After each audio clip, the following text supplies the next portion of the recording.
Je voudrais vous présenter aujourd'hui un des défis qui s'est présenté à la finale provinciale de robotique pédagogique sous la thématique Robot Circus. Alors, le défi que je voudrais voir avec vous, c'est le défi qu'on nomme les clowns acrobos de la section junior. Donc, les seniors ne jouent pas à ce jeu. Vous allez avoir besoin de votre robot pour réaliser ce défi. Alors, soit un robot NXT ou maintenant un robot EV3. Et sur votre robot, vous allez devoir construire un accessoire, donc un bras ou un appareil, une extension qui peut bouger. Donc avec un troisième moteur, par exemple. Vous allez avoir besoin d'une balle. C'est la balle de l'ensemble NXT. Si vous avez uniquement des ensembles EV3, eh bien, le fournisseur officiel Brouille-Boutillé pourra vous fournir des balles. Ou bien, vous pouvez prendre n'importe quelle balle d'à peu près 5 cm de diamètre. Nous aurons les balles officielles lors de l'événement. Vous allez avoir besoin de petites pièces 2x2 de Lego. La balle va dessus, elle tient comme ça sur la pièce. Ensuite, vous allez pouvoir faire cette construction qu'on appellera le cerceau. Et vous trouverez les plans de montage sur le site de zone01.ca. Vous allez avoir besoin aussi de musique. Encore une fois, vous allez pouvoir trouver cette musique sur le site de zone01.ca. Donc, les balles, en préparant la surface, les balles vont sur les cercles rouges, en plein centre des cercles rouges, et les cerceaux en plein centre des carrés verts. Donc, votre surface comporte des éléments pour vous aider, des cercles, des triangles, des lignes. Vous pouvez choisir de les suivre ou de ne pas les suivre. La zone est également quadrillée, et l'unité du quadrillé, c'est une rotation de roues.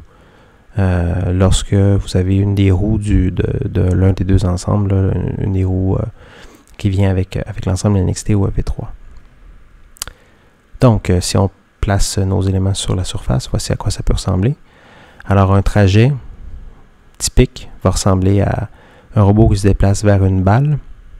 La balle est déplacée, ou elle est prise, ou elle est frappée. Il y aura des figures imposées, comme par exemple des cercles. Et il y aura aussi des cerceaux, des anneaux qui devront être ramassés. Alors, si je vais en détail ce que vous devez faire, donc si vous faites la section blanche, c'est vous réalisez ce défi avec un robot. Alors, dans la première étape, votre robot commence dans la zone rouge et au signal du juge se déplace vers une première balle, n'importe laquelle, et va la frapper, la ramasser ou la soulever ou faire ce que vous voulez. Vous devez la déplacer de son endroit original. Dans la deuxième section, vous pouvez faire les trajets ou les items dans l'ordre que vous voulez. Alors, vous devez faire deux cercles, un dans le sens horaire et l'autre dans le sens anti-horaire. Vous n'êtes pas obligé d'utiliser les cercles sur la surface pour vous guider. Vous devez faire un triangle, n'importe quelle sorte de triangle. Et vous devez aussi vous assurer d'avoir fait quelque chose avec les deux autres balles qui restent sur la surface. Donc, les déplacer, les ramasser, les frapper, faire ce que vous voulez. Vous devez ramasser les deux cerceaux qui sont placés dans les carrés et être le plus synchronisé possible avec la musique. Vers la fin du temps réglementaire, vous devez déplacer votre robot vers la zone finale, qui est la zone bleue. Et vous devez faire un salut à la foule avec votre bras. Donc, faire un signe distinctif avec votre robot. Si vous voulez faire la section noire, donc vous devez amener deux robots. C'est deux robots pour la même équipe. Alors, vous allez placer un robot dans chacune des zones. Un dans la zone rouge, l'autre dans la zone bleue, pour commencer. Au départ, les deux robots vont se diriger vers chacune une balle pour la déplacer. Ensuite, il y a une série d'actions, encore une fois, qui devront être faites entre les robots dans l'ordre que vous voulez. Les robots doivent donc se diriger l'un vers l'autre et utiliser un capteur de tactile pour détecter leur présence. C'est un peu comme s'ils se donnaient la main. Les robots doivent faire des triangles. Les robots doivent s'assurer de faire une action avec la balle qui reste. Ils doivent faire des cercles dans les sens opposés, c'est-à-dire les robots font les cercles en même temps et un fait une rotation anti-horaire et l'autre horaire. Même chose avec des rotations parallèles. Les robots doivent faire un mouvement synchronisé, donc un mouvement parallèle avec le bras qui bouge simultanément. Ils doivent ramasser les deux cerceaux Et vous pouvez aussi utiliser un accessoire. Il y aura des points qui seront accordés si vous amenez, par exemple, un autre cerceau de votre création ou bien un ruban, par exemple. Vous devez être synchronisé le plus possible avec la musique.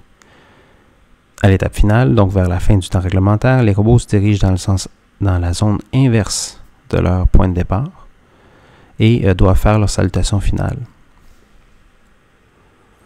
Donc, pour chacune de ces actions, il y aura des points qui seront accordés. Je vous invite à consulter le tableau du pointage. Donc, si vous ne les faites pas tous, ce qui va simplement arriver, c'est que vous n'allez pas collecter les points pour les actions que vous n'avez pas faites. Alors, c'est une belle façon de commencer à gagner de l'expérience avec vos robots. Choisissez les déplacements que vous voulez essayer et puis vous allez ainsi amasser des points. Vous devez réaliser tout ça en 120 secondes. Donc, 120 secondes, c'est 2 minutes. Et vous pouvez utiliser 2 programmes pour faire ces actions.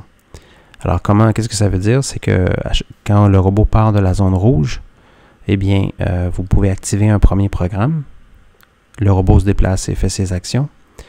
Et puis, idéalement, vous devez faire en sorte que le robot revienne automatiquement à la zone rouge pour qu'il change, que vous puissiez changer son programme. C'est-à-dire, vous allez pouvoir réorienter le robot vers un deuxième trajectoire. Donc, c'est comme si vous séparez le défi en 2 programmes. Alors, j'espère que ça vous aide et j'espère que ça répond à déjà quelques questions que vous aviez. Et si vous en avez plus, eh bien, n'hésitez pas à nous les envoyer. Consultez notre page Facebook et notre site web pour plus d'informations. En espérant vous voir en grand nombre à RoboCircus 2014.